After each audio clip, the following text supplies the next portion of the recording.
사랑이 풍성하신 아버지 하나님, 이 새벽에 저희를 불러주셔서 감사드립니다. 오늘 주님의 말씀을 통해 저희의 마음이 새롭게 되고 주님의 뜻을 더 잘 깨닫게 하여 주시옵소서. 저희의 삶에 주님의 은혜가 충만하게 임하게 하시고 이 시간 주님의 말씀을 온전히 들을 수 있도록 인도해 주시옵소서. 말씀을 듣고 하나님께 간구하며 나아갑니다. 하나님의 반복과 뜻으로 응답하실 것을 신뢰하며 모든 것을 아뢰는 기도의 시간이 되게 하여 주시옵소서. 거룩하신 예수님의 이름으로 기도합니다. 아멘. 하나님의 말씀 누가복음 8장 26절에서부터 39절 말씀입니다.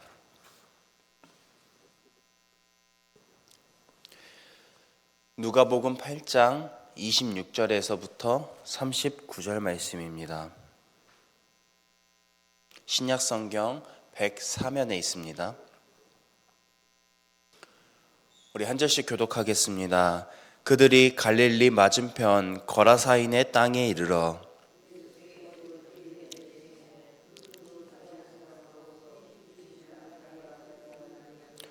그 사람은 오래 옷을 입지 아니하며 집에 거하지도 아니하고 예수를 보고 부르짖으며 그 앞에 엎드려 큰 소리로 불러 이르되 지극히 높으신 하나님의 아들 예수여, 당신이 나와 무슨 상관이 있나이까? 당신께 구하노니 나를 괴롭게 하지 마옵소서 하니 예수께서 이미 더러운 귀신을 명하사 그 사람에게서 나오라 하셨음이라. 귀신이 가끔 그 사람을 붙잡음으로 그를 쇠사슬과 고랑에 메어 지켰으되 그 맨 것을 끊고 귀신에게 몰려 광야로 나갔더라. 예수께서 내 이름이 무엇이냐 물으신즉 이르되 군대라 하니 이는 많은 귀신이 들렸음이라. 들어가라 하지 마시기를 간구하되 마침 그곳에 많은 돼지떼가 산에서 먹고 있는지라 귀신들이 그 돼지에게로 들어가게 하심을 간구하니 이에 허락하시니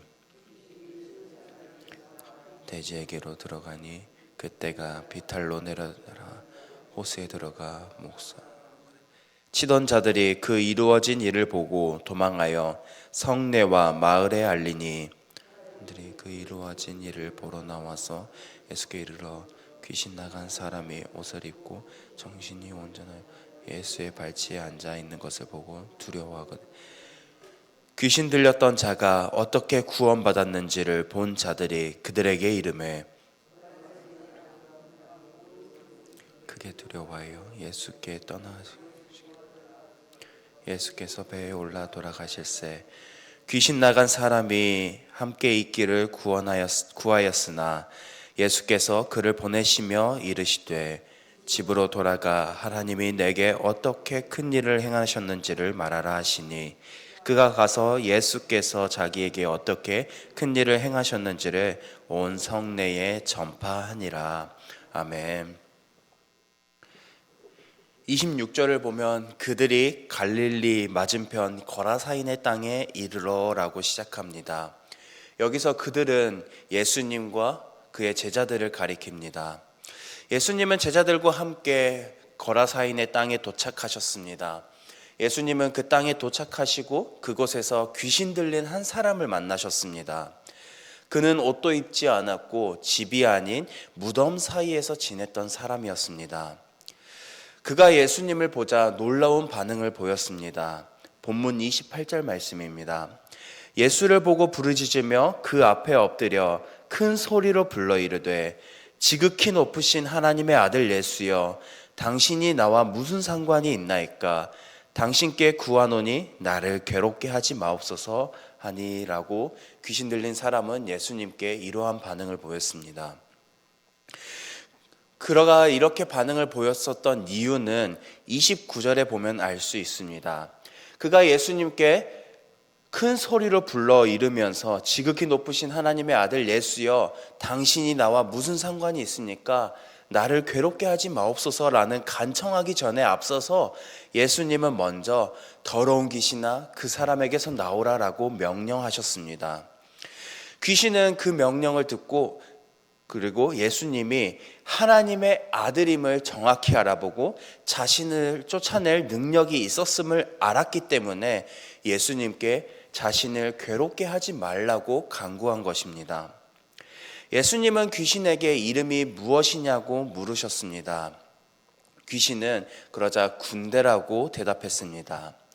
그 이름에 걸맞게 많은 귀신이 한 사람에게 들어있었습니다. 이어서 귀신은 예수님께서 자신들을 무적행이 아닌 돼지에게로 들어가게 해달라고 간구했습니다. 이 무적행이 어떤 곳입니까? 최후의 심판의 장소를 뜻합니다. 다시 말해서 이 귀신들은 예수님께 간곡히 부탁하길 자신들에게 최후의 심판의 장소가 아니라 그 땅에서 돼지의 떼로 들어가게 해달라고 요청한 것입니다. 예수님은 그 귀신들의 요구를 들어주셨습니다. 그렇게 귀신들이 그 사람에게서 나와 돼지에게로 들어갔고 호수에 들어가 모든 돼지떼가 몰사했습니다. 이 장면을 보던 돼지를 치던 사람들은 그 두려운 광경에 성내와 마을 사람들에게 내려가서 마을 사람들에게 자신들이 봤던 것을 말했습니다. 그 말을 들은 사람들은 그 일을 보기 위해 또 듣기 위해 예수님께로 향했습니다. 전에는 옷을 입지 않았고 정신이 온전하지 못했었던, 그리고 사람의 힘으로서는 도저히 제압할 수 없었던 그 귀신 들린 사람이 예수님의 능력으로 변화되어서 이제는 옷을 입고 정신이 온전하여서 예수님 발 앞에 앉아 있는 것을 보고 사람들은 두려워했습니다. 이 두려워한다는 것은 단순히 그 눈에 보이는 광경에 공포감을 느끼고 있는 것이 아니라 예수님의 능력에 대한 경외와 당혹감이었습니다. 오늘 본문 말씀 중에서 29절 말씀을 보면 귀신이 가끔 그 사람을 붙잡음으로 그를 쇠사슬과 고랑에 매어 지켰으되 그 맨 것을 끊었다고 말합니다. 사람의 힘으로는 그 쇠사슬로 그가 이게 과격한 반응을 보이지 않기 위해서 쇠사슬로 맺고 그리고 그가 움직이지 못하도록 결박했지만 귀신 들린 사람은 그 결박을 풀 정도로 힘이 많이 셌었습니다. 그랬던 그가 예수님의 능력 안에서 변화되었고 그 변화된 사람이 예수님의 발 앞에 겸손하게 앉아있는 모습을 보고 그들의 생각은 멈춰버린 것입니다.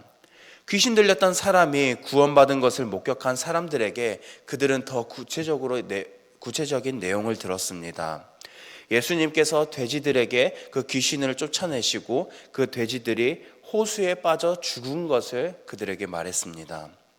그 말을 들은 거라사 지방에 살고 있었던 모든 사람들은 이제 예수님의 향한 반응이 경외와 당혹감에서 거부와 배척으로 이어졌습니다. 왜냐하면 그들에게 돼지는 중요한 재산이었고 사람들은 자신들의 일상과 삶에 큰 영향을 미친 위협으로 그 일을 느꼈습니다.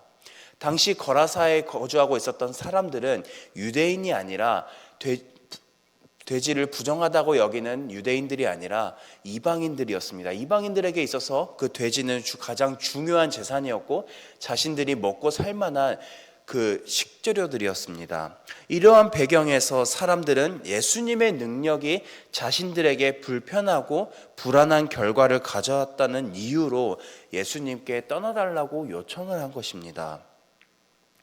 예수님의 그들의 요청을 받아들이고 거라사 지방에서 떠나려고 하실 때 귀신 나간 사람은 자신을 변화시킨 예수님께 함께 해달라고 요청했습니다.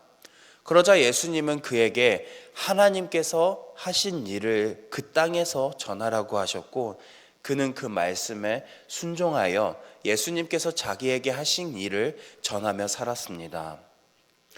오늘 본문에서 예수님은 귀신 들린 사람을 만나서 구원시킨 것, 즉 그 사람의 삶을 전에는 귀신 들린 사람에서 예수님의 능력으로 귀신 나간 사람으로 그리고 예수님을 전하며 살아가는 사람으로 변화시켜 주셨습니다. 예수님은 그 사람에게 하나님께서 하신 일을 전하라고 말씀하셨고 그 변화된 사람은 그 예수님의 명령을 따라 자신이 겪은 예수님께서 하신 일을 전하며 살았습니다. 귀신 나간 사람과 동일하게 우리도 예수님을 통해 구원의 능력을, 그리고 그 능력을 통해서 변화된 삶을 살아가는 사람들입니다. 우리의 죄가 용서받았고 그리고 삶이 변화된 것은 모두 예수님의 능력과 하나님의 은혜가 있었기 때문입니다. 예수님은 그 구원의 능력을 경험한 사람들에게 그 일을 전하라고 말씀하십니다.